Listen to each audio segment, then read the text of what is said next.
Hello tankers and welcome back to the club. In today's video I will be talking about the Mutant, this brand new tier 7 medium collector hybrid nation tank.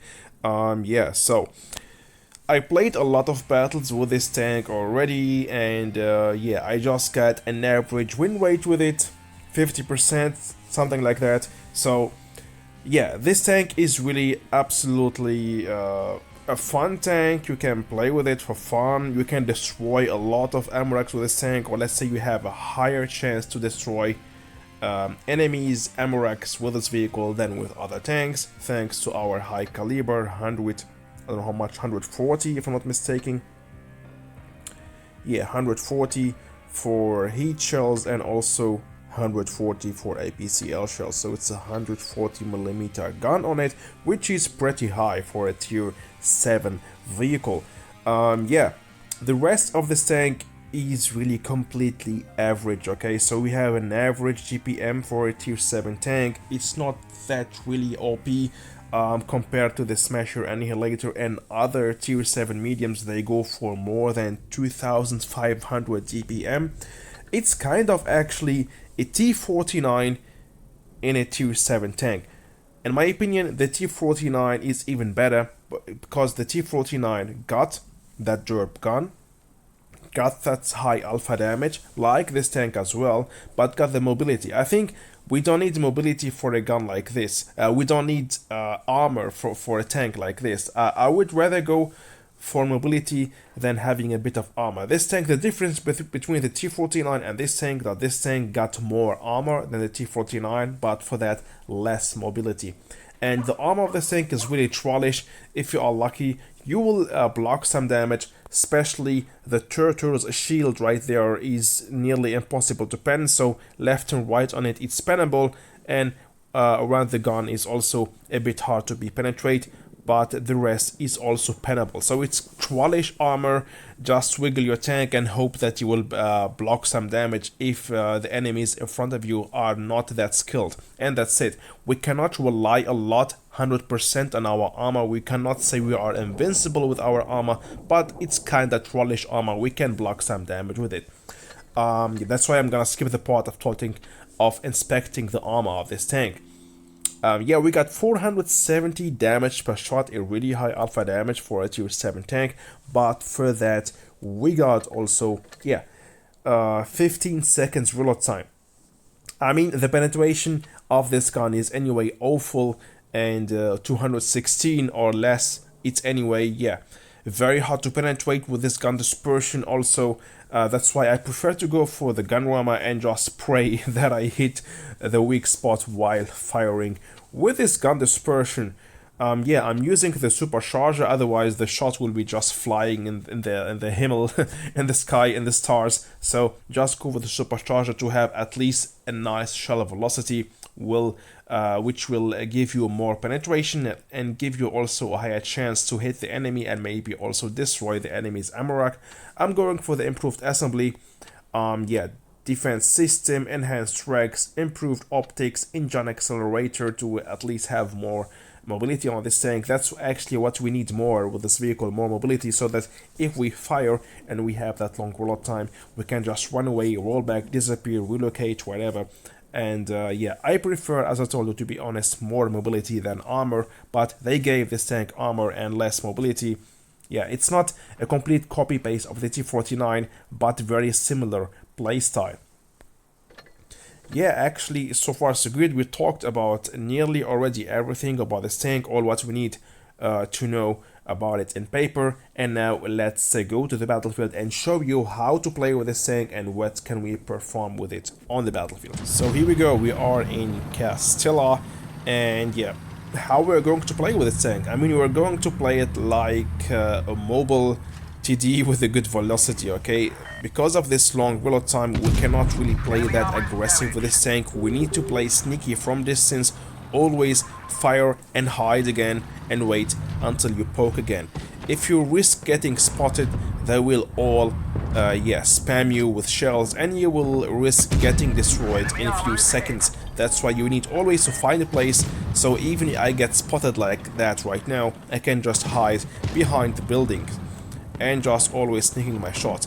Thanks to my long reload time, if I hide again, that means I disappear again from the sight of the enemy, and that gives me again a chance to poke, spot, fire, then just disappear again. Here we go, now I'm spotted because I shot, and then I can disappear again. That's how we should play with this thing. That's really the only effective way to play with it. And yeah, just pray that nobody is rushing on you or is going to push you, because if you get pushed by, I don't know, the M41 for example, a tier 7 Chinese light tank with nearly 3k DPM, he will just eat you in a few seconds, because you will maybe be able to fire, or Super Hellcat for example, you will maybe be able to fire a shot on him, but that's it. After that you will die. And that 15 seconds, for example, the M41D got only 3 seconds reload time, he will just finish you. He can fire on you in that time 5 shells and you are dead.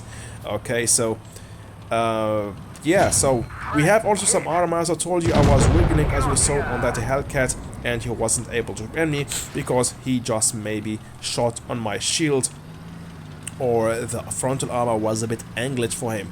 But as I told you, it's not really a thing that we should rely on this tank. Just you can be lucky, so that doesn't mean that you can push frontline with this tank. We have armor, yes, but it works randomly.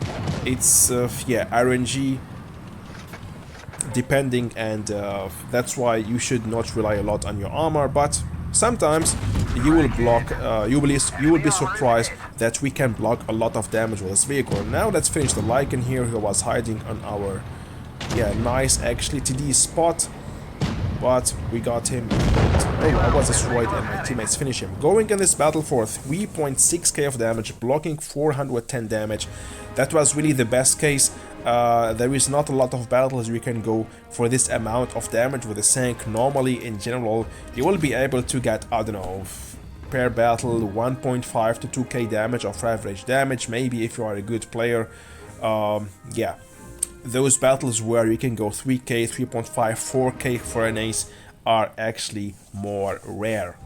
Another battle here in Vineyards, and I got for you here a nice blind shot ammo rack with this tank. That's why I also wanted to show you this battle.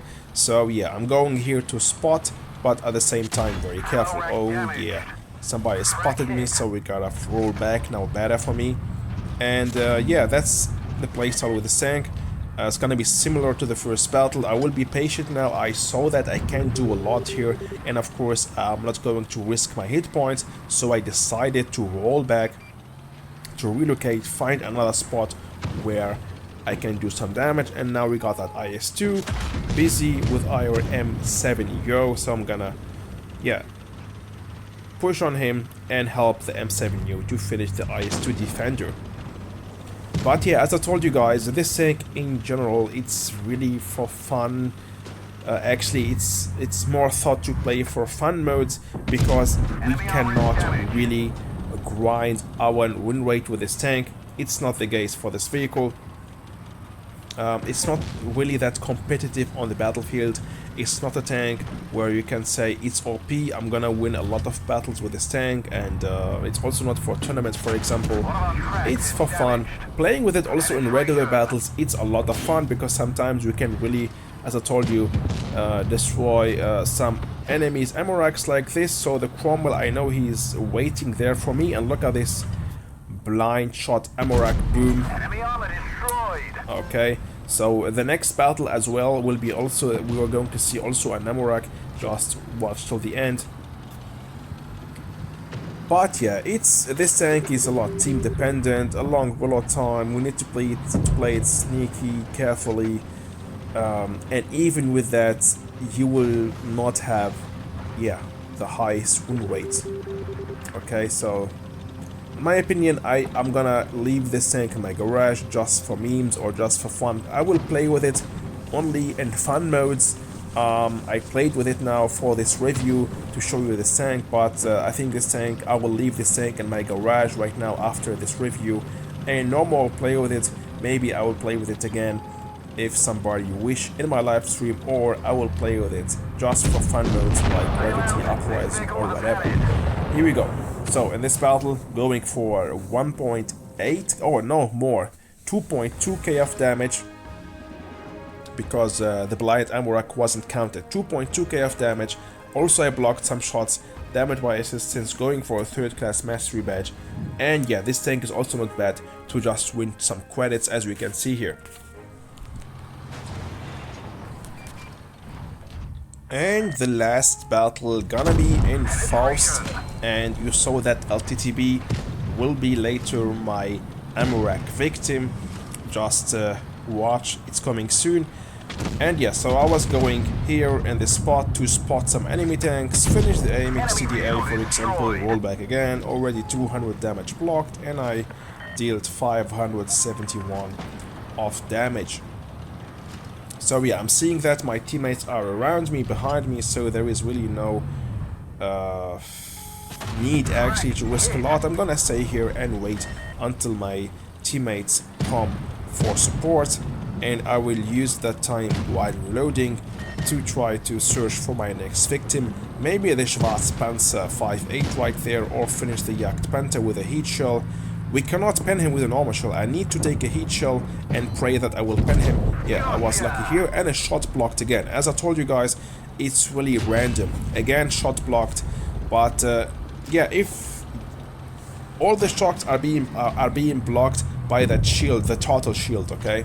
That's why it's also confusing for some players, of course, because this tank is rare, still rare, because it's expensive, and I think that there is not a lot of players who know that that tank got the total shield in the front of the frontal armor, and that's why they aim on it randomly, because they want to shoot, of course, and they don't know that in the middle of the upper plate of this tank we got that shield there, and which will block most of the shots. Here we go. Another Amorak. Goodbye LTTB. So that's the fun fact about this tank, that it's really funny to play with it, because you will be able to destroy a lot of Amoraks with this tank, and it's, I don't know, like every 5th battle you will destroy an Amorak if you hit the enemy in the correct spot, okay? So yeah, that was the last battle for this review, guys, and yeah, that was my neutral opinion about this vehicle. It's fun to play, but yeah, if you are a player who want to collect all the tanks in the game, yeah, you can go for it, collect it. But if you are waiting for an OP tank, a very effective competitive tank to help you grind your win rate, it's really not the case for this tank. It's just a tank to play with it for fun, to have fun, absolutely, even in regular battles, but of course more fun in fun mode battles. And with that, we arrived to the end of this video, guys. Yeah, I hope you enjoyed watching it. If yes, you know what to do. Slap the like button, subscribe to the channel, and see you soon for sure in the next one, guys. Bye bye.